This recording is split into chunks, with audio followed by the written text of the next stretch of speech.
Howdy y'all. Well, I've been changing the oil in this International. I've got it set up in here today. I've changed the oil and the fuel filter and everything on it. Got it serviced and greased.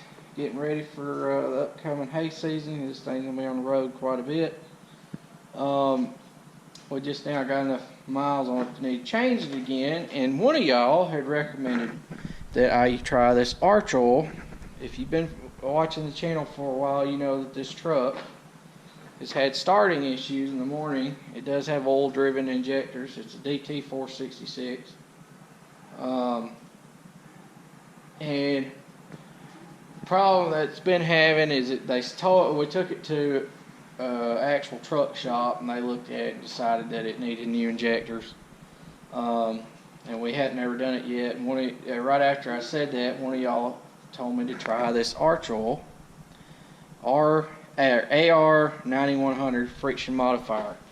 So we went out to Napa, and I got the amount I needed for this. It's supposed to make it reduce engine noise, vibration, and friction and heat, protects engines during cold starts, reduces wear and extended components life, gently cleans engine deposits, eliminates forward power strokes, 6-liter and 7.3-liter injector problems, which these DT engines with the older injectors are basically just like power strokes.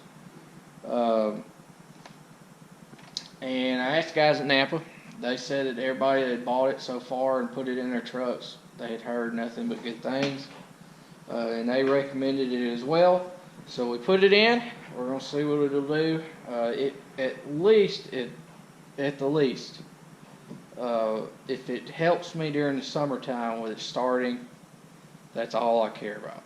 The wintertime, not really worried about it because we don't use the truck as much in the wintertime. But the summertime is when this thing stays on the going all the time, and if it rains for a few days in a row, that's when it gets aggravating, because you got to make sure you park it close enough to the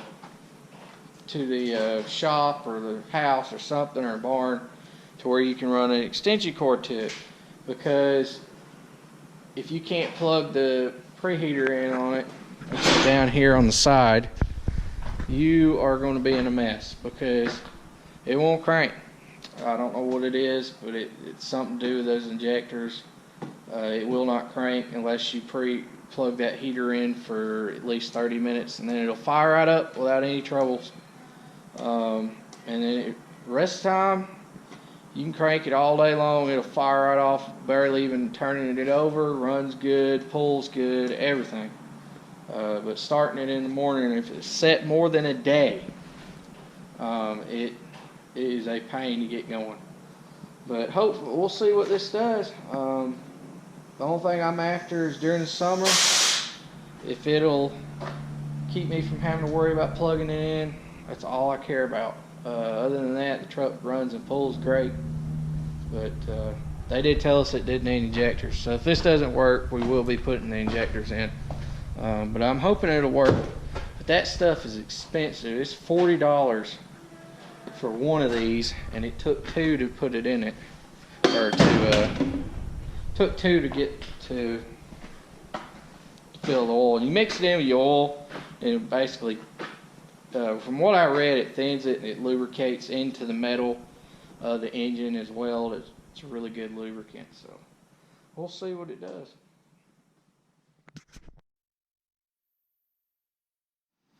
Alright, okay, so today what I'm doing is I'm getting this mower ready to mow and servicing it. I've got to check the bar fluids, the gearbox oils, put blades on it. Well, replace some of the blades and flip some of the blades over. And grease it. But one of the nice things about these, so I've showed this a time or two, you got a blade box, put your blades in, carry a whole set plus some of blades to go in this mower in that one box. And then you got your blade changer. No bolts, no nuts, none of that crap. I hate bolts and nuts. that's all we've ever had till we got these Claas mowers. And if we don't have to go back to bolts and nuts, we're not going back, because these are 10 times better. You don't have to worry about none of that mess, and they're easy to change. I can change these, a whole set of these blades, and probably, if I'm in a hurry, I could probably do it in about 7 minutes. Where versus the other ones, as y'all probably know, if you've dealt with it, it takes forever. So let me set y'all up. We're gonna change a few blades right quick.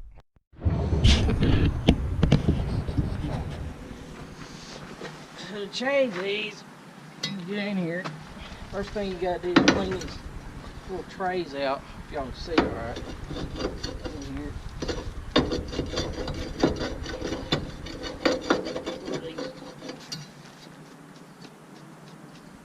These pieces go down in here. Then they get them moved.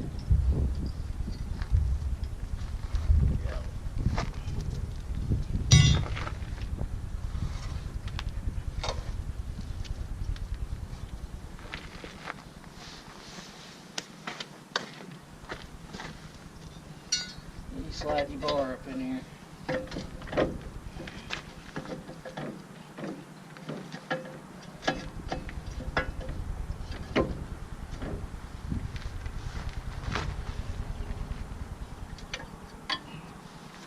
Any blades up. If they got hay, you gotta finagle it in there a little bit. Reach down here, get your blade. Blade.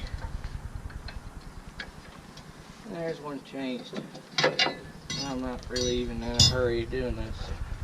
Already got one blade changed. If I was doing it the other way, I'd be here knocking taps and bolts out, undoing them with an impact, messing around with that, probably having to change bolts and taps out too, because they're wore out.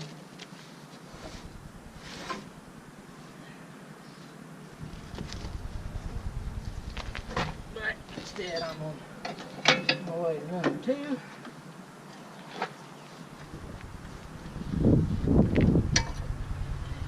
Down. Blade. Lay that blade in. Down with that one.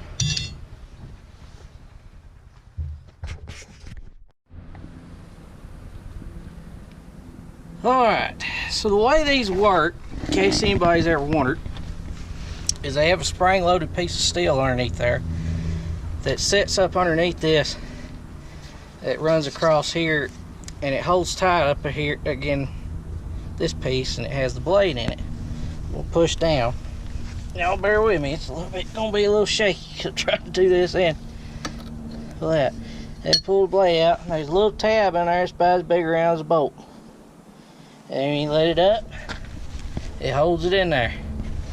Now, if I'm not mistaken, the spring-loaded part underneath there with the piece on it, you can buy separate from the actual turtle, and it just lays across there. It's about, seems like it's about that wide, and it runs all the way across there underneath it. And you just push them down, stick new blades in them, and it's that easy. Ain't a whole lot of complication to them. And they're a lot better than bolts.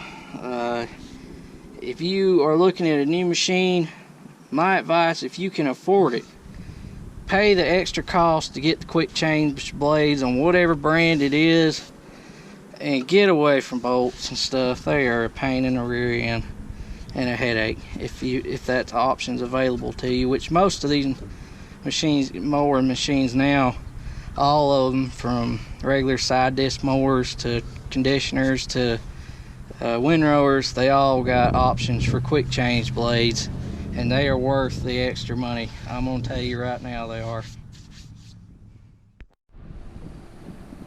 One other quick note, you can flip the blades over on these mowers, and you don't have to worry about changing them to a different turtle or anything like that. And you flip them, they're the same cutting direction and everything as they are the other way. So all you gotta do is flip them over and swap them back. You got a whole new cutting edge on the other side. Alright, I'm gonna check the gearbox oil. Well, you check these. If they run out or even with it, you've got plenty of oil. No, put some more in it.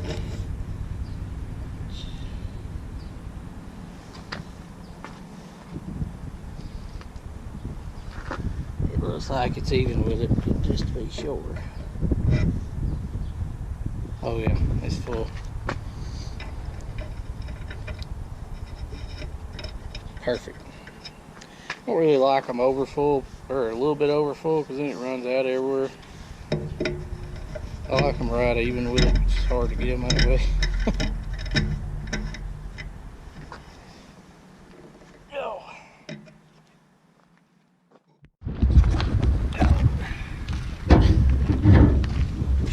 That thing's still on. Alright, here it is.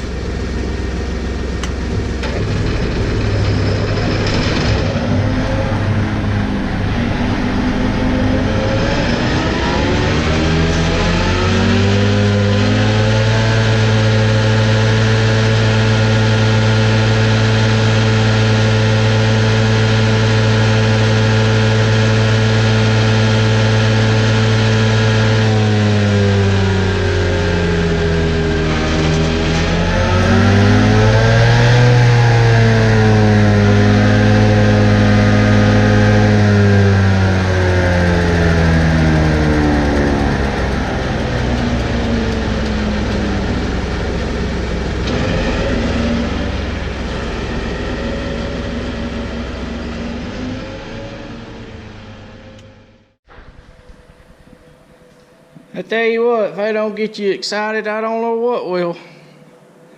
I'm ready. And in case y'all was wondering, this is a Claas Disco 3150 TC if you're new. It is technically it's a 10-foot mower. It's a little bit closer to 11 foot. I think it's like 10 foot, 8 inches or something like that, that it actually cuts. But it is 540 driven if anybody was wondering. This mower is a 2015 model, so this will be the 3rd season for this one. Our other regular mower is a good bit older than this one. It's got quite a few more acres through it too. We had a coon before this. I've posted a picture before on a video of the coon that we had, and the only reason we got rid of it was because it was cheaper to buy a new mower than it would have cost us with the trade-in to put new rollers in it, and it needed a new set of rollers. The rubber was coming off of them. But that's it for today. Thanks for watching. Today's video is in 4K. If y'all notice the difference, let me know. I don't know if I'm gonna do it again, but I did do this one in 4K. See y'all next time.